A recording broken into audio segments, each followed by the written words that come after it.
The world is steel and groaning metal.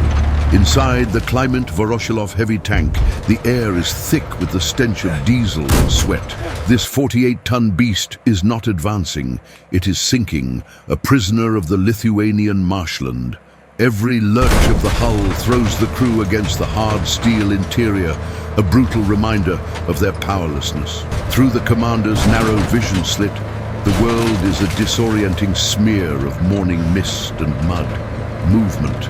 German soldiers emerging from the haze like ghosts, their faces shocked to have found this steel predator. A frantic command to load armor-piercing, an order to fire, but it's too late.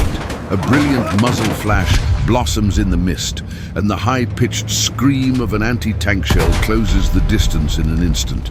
Survival is measured in millimeters of rolled steel, and for the crew of this lone KV-1, the bill is coming due.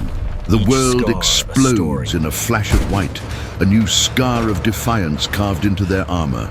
Hours earlier, there was only the pre-dawn quiet. The lone Kliment Voroshilov sat dormant in a mist-shrouded field, the air so thick with humidity it felt solid. Inside, the young loader, Dmitri, stacked heavy 76mm shells with the precise, terrified repetition of a man who knows his life depends on it.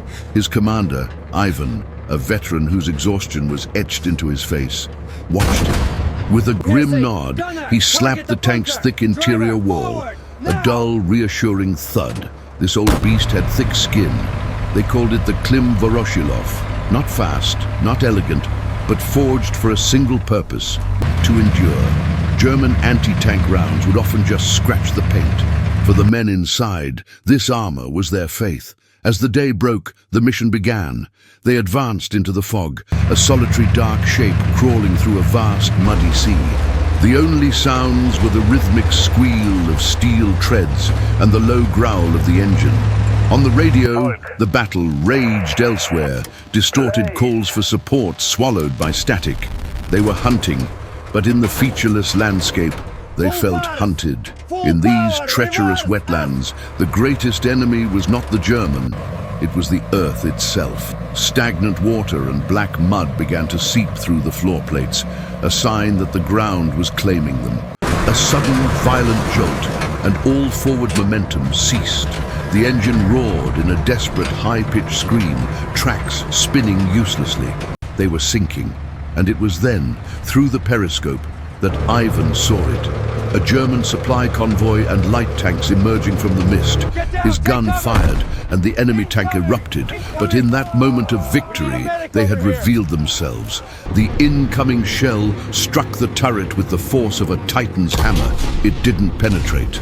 By a miracle of steel and slope, it ricocheted off with a terrifying shriek, leaving a molten scar glowing cherry red in the damp air. The crew was thrown around the compartment, deafened by a deafening bong that reverberated through their bones. Ivan's vision swam, his ears ringing. They were alive, but the cost of that miracle was immediate and catastrophic.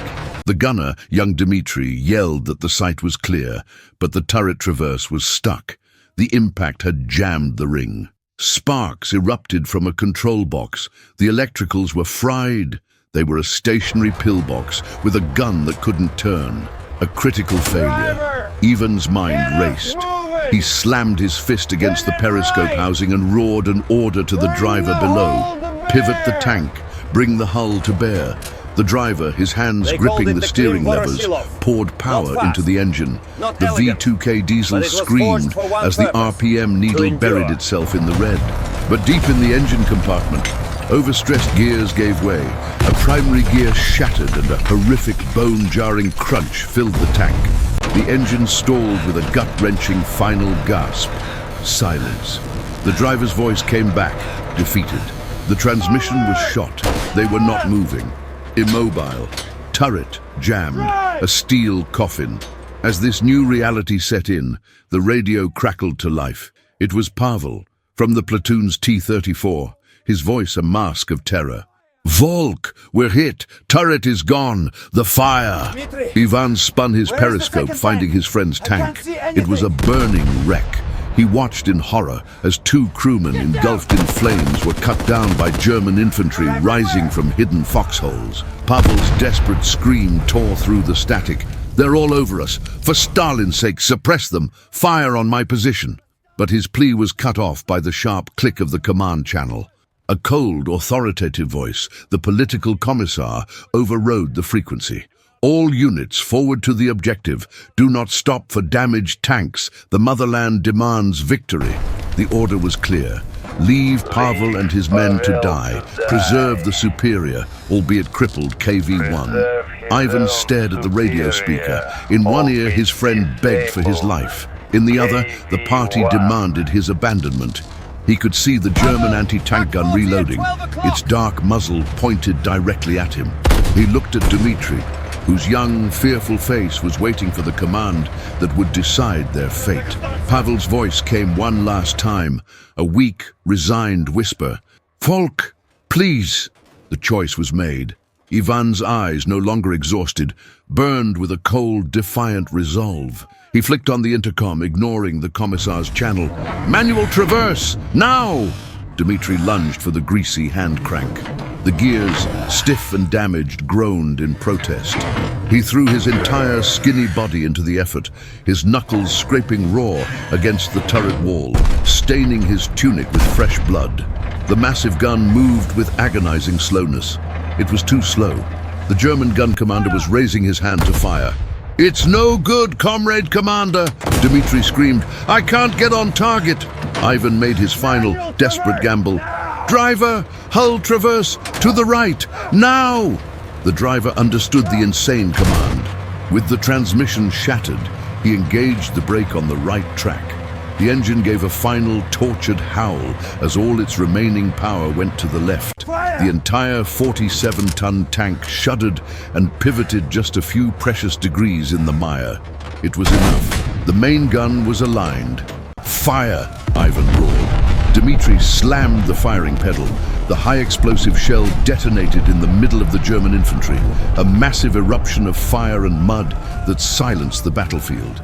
The battle's roar faded into an eerie silence, broken only by the ping of the cooling gun barrel and the whistling wind. They had done it. They had saved what was left of Pavel's crew. But victory felt like a trap closing. The radio was dead. The engine was silent. The hatch groaned open, letting in the cool night air. They were alive, but utterly alone, stranded in a crippled machine that was now more tomb than fortress. As dusk fell, they shared a piece of hard bread, the silence between them heavy with the weight of their isolation. Survival was the only order that mattered now. Through the vision slit they saw them, a German patrol moving through the twilight, getting closer. Ivan slowly, quietly lowered the hatch, plunging them into darkness. He pointed to the machine gun. Dmitri, his fear replaced by a flicker of resolve, gave a solemn nod. They were no longer a tank crew. They were fortress defenders. The Kliment Voroshilov's number would be lost to the records, a tactical write-off. The butcher's bill isn't always paid in territory. Sometimes it's paid in inches of steel and moments of defiance. They held the line.